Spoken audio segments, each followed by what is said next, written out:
merupakan salah satu permasalahan terbesar yang dihadapi di Indonesia.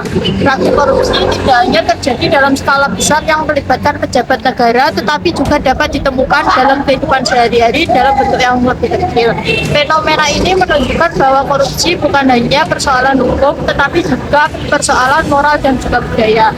Oleh karena itu, upaya pemberantasan korupsi tidak cukup hanya mengandalkan penegakan hukum dan pemberian sanksi.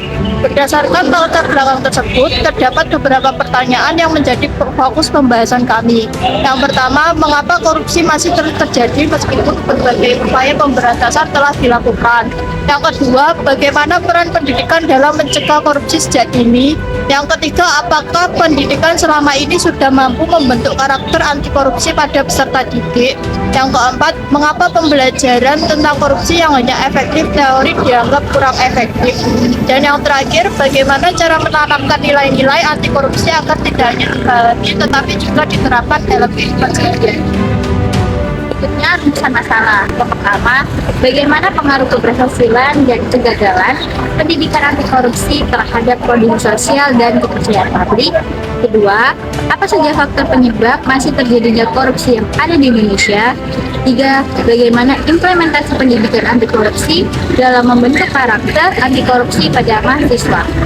Nah, berikut dampaknya. Yang pertama ada keberhasilan. Keberhasilan yang pertama ada lahir generasi muda yang jujur, disiplin, berani melawan korupsi, tercipta budaya anti korupsi di masyarakat. Kelima, serta ekonomi negara menjadi sehat karena kerugian negara berkurang.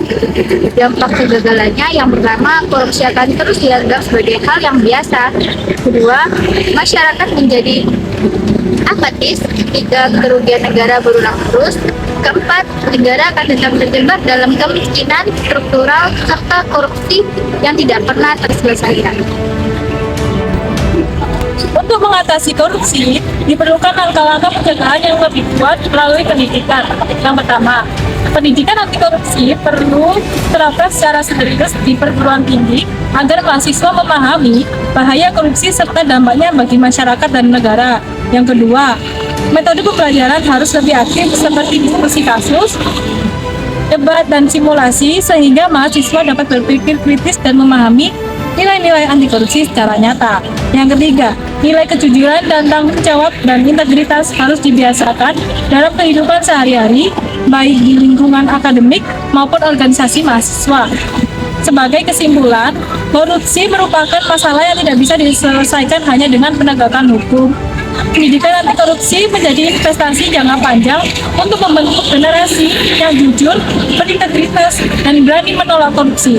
Dengan pendidikan yang tepat dan konsisten, diharapkan lahir generasi yang mampu menciptakan Indonesia yang lebih bersih dan bebas dari korupsi. Terima kasih.